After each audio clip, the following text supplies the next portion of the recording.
ఒకసారి ఒక రాజ్యంలోని రాజు ఒక పెద్ద సభను ఏర్పాటు చేస్తాడు.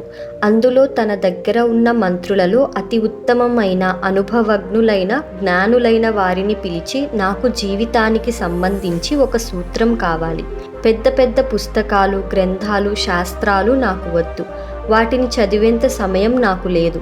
ఆ సూత్రం ఎలా ఉండాలి అంటే జీవితంలోని ఎలాంటి పరిస్థితుల్లో అయినా ఉపయోగపడాలి. చిన్నదిగా ఉండాలి. అలాగే జీవితంలో సంభవించే ప్రతి సుఖంలోనూ, దుఃఖంలోనూ, గెలుపు ఓటమిలోనూ, జీవన మృత్యువులలోనూ అది ఉపయోగపడేలా ఉండాలి. మీరు ఏం చేస్తారో నాకు తెలియదు. ఎలాగైనా అటువంటి సూత్రాన్ని కనిపెట్టి నాకు చెప్పండి అని ఆజ్ఞాపిస్తాడు. ఆ మంత్రులందరూ ఎన్నో గ్రంథాలు, శాస్త్రాలు చదువుతారు. ఎంతో మందితో చర్చిస్తారు. చాలా కష్టపడతారు. కానీ వాళ్ళు అటువంటి సూత్రమేమీ కనిపెట్టలేకపోతారు. చివరికి అలసిపోయి అందరూ ఒక చోట సమావేశమయ్యి చర్చిస్తూ ఉంటారు. అందులో ఒకతను, మనం చాలా పెద్ద పెద్ద గ్రంథాలు చదివాము, జ్ఞానంలో మనకంటే ఉన్నతమైన వారితో కూడా చర్చించాం, అయినా అటువంటి సూత్రం ఏమీ దొరకలేదు. మన సమస్య ఇంకా అలానే ఉంది. నేను ఇటీవల ఊరి చివర ఒక సిద్ధ మహాత్మ ఉన్నారు అని విన్నాను. అతను ఆత్మజ్ఞానాన్ని ప్రాప్తించి ఉన్నారంట. మనం అతని దగ్గరకు వెళ్ళి మన సమస్య గురించి చెప్దాం అని అంటాడు. అందరూ కలిసి ఆ ఋషిముని వద్దకు వెళ్తారు. తమ రాజుకు కావలసిన సూత్రం గురించి వివరిస్తారు. ఆ ఋషిముని వాళ్లతో తమ రాజు వద్దకు తీసుకువెళ్ళమని అడుగుతాడు. వాళ్ళు అతన్ని రాజు వద్దకు తీసుకెళ్తారు.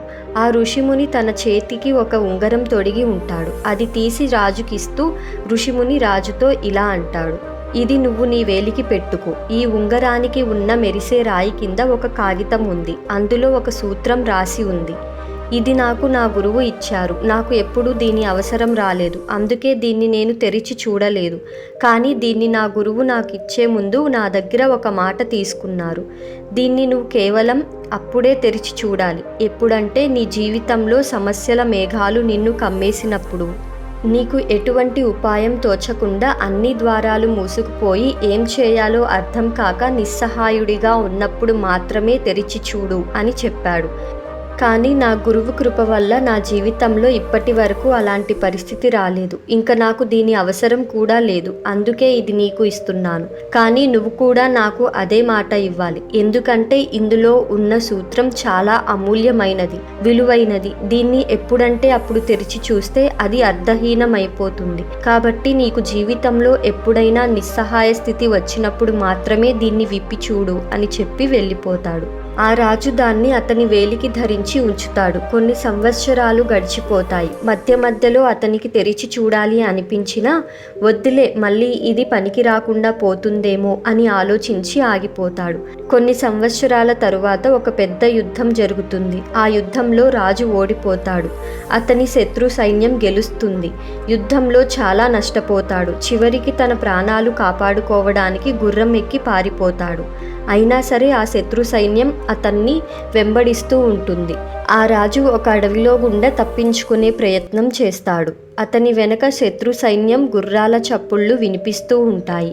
రాజు చాలాసేపు ప్రయాణించి చివరికి ఒక పర్వతపు లోయ చివరి భాగంలో వచ్చి ఆగిపోతాడు. అక్కడ నుండి ఇంకా దారి ఉండదు. వెనక శత్రు సైన్యం వెంబడిస్తూనే ఉంటుంది. రాజుకు ఇంకా వేరే ఉపాయం ఏమీ ఉండదు. మార్గం ఏమీ ఉండదు. అలసిపోయి నిరాశ చెంది ఉంటాడు. అప్పుడే రాజు చూపు తన చేతి వేలికి ఉన్న ఆ ఉంగరం మీద మల్లుతుంది. ఆ సాధు మహాత్మ చెప్పిన సమయం ఇదే. నాకు ఇప్పుడు వేరే దారి లేదు. ఆ సూత్రం ఏమిటో తెలుసుకునే సమయం వచ్చేసింది అని ఆ ఉంగరానికి ఉన్న రాయిని తీసి చూస్తాడు. అందులో ఒక కాగితం ఉంటుంది. ఆ కాగితంలో ఒక వాక్యం ఇలా రాసి ఉంటుంది, ఈ సమయం కూడా గడిచిపోతుంది. ఆ సూత్రం చదవగానే రాజుకు ఒక ఆలోచన వస్తుంది. మొత్తం అయిపోయింది. నా రాజ్యం పోయింది. నేను ఇప్పుడు రాజుని కాదు. సుఖాలను అన్నీ అనుభవించాను. సుఖ సమయం గడిచిపోయింది. అంటే ఈ దుఃఖ గడియ కూడా ఎంతో కాలం ఉండదు. ఇది కూడా గడిచిపోతుంది. ఈ ఆలోచన రాజు ముఖంలో చిరునవ్వు తెస్తుంది. అప్పటి వరకు భయపడిన శరీరంతో వణుకుతూ ఆందోళన చెందుతూ ఉన్న రాజు ఒక్కసారిగా శాంతంగా అయిపోతాడు. అంటే ఈ సూత్రం నిజమే చెప్తుంది. ఈ సమయం కూడా గడిచిపోతుంది. ఇందులో చాలా అర్థం ఉంది. ఇది ముమ్మాటికి నిజం అని రాజుకు అర్థమవుతుంది. ఆ వాక్యం రాజులో మళ్ళీ ప్రాణం వచ్చేలా చేస్తుంది. ఇప్పుడు ప్రస్తుతం నేను చేయగలిగింది ఏమీ లేదు. కాబట్టి ఇక్కడే కూర్చుందాం అని నిర్ణయించుకుంటాడు. ఆ లోపు తన వెనుక వస్తున్న శత్రు సైన్యం అలజడి కూడా తగ్గిపోతుంది. అంత దట్టమైన అడవిలో రాజు ఎటు వెళ్ళాడో అర్థం కాక వాళ్ళు వేరే దారిలో వెతకడానికి వెళ్ళిపోయి ఉంటారు. కొద్ది రోజుల తరువాత తన రాజ్యానికి సంబంధించిన కొంతమంది మిత్రులను సైనికులను చేరవేసి మళ్ళీ తన శత్రువు మీద యుద్ధానికి వెళ్తాడు. ఈసారి యుద్ధంలో గెలుస్తాడు. మళ్ళీ తన సింహాసనాన్ని దక్కించుకుంటాడు. మళ్ళీ సింహాసనం మీద కూర్చున్నాక ఆ రాజుకు తన విజయం మీద గర్వం వస్తుంది. తన ప్రజలకు గట్టిగా నేను మళ్ళీ నా సింహాసనాన్ని దక్కించుకున్నాను అని అరిచి చెప్పాలి అనిపిస్తుంది. గర్వంతో ఆనందంతో పులకరించిపోతూ ఉంటాడు. ఇంతలో తన చేతి వేలికి ఉన్న ఉంగరం యొక్క రాయి మెరుపు తన కళ్ళ మీద పడుతుంది. ఆ ఉంగరం రాయిని బయటికి తీసి కాగితం తెరిచి చదువుతాడు. అతని సంతోషం, తనకు విజయం మీద వచ్చిన గర్వం అంతా మటుమాయమైపోతుంది. ఒక్కసారిగా రాజు మళ్ళీ శాంతంగా ఉండిపోతాడు. ఆ దర్బారులోని మంత్రులందరూ రాజు నిశ్శబ్దానికి కారణం అడుగుతారు. ఇప్పటి వరకు ఉల్లాసంగా ఉన్న మీకు అకస్మాత్తుగా ఏమైంది అని అడుగుతారు. అప్పుడు రాజు, ఎందుకంటే ఈ సమయం కూడా గడిచిపోతుంది అంటాడు. సో ఫ్రెండ్స్, ఎలాంటి పరిస్థితుల్లో అయినా మనం గుర్తుపెట్టుకోవాల్సిన విషయం ఏమిటంటే ఇక్కడ ఏది శాశ్వతం కాదు, అంతా తాత్కాలికం మాత్రమే. కాబట్టి సంతోషం వస్తే పొంగిపోకూడదు, దుఃఖం వస్తే కృంగిపోకూడదు. ఎందుకంటే ఈ సమయం కూడా గడిచిపోతుంది. మీరు ఈ కథ నుండి ఏం నేర్చుకున్నారో కామెంట్స్లో రాయండి. Thanks for watching.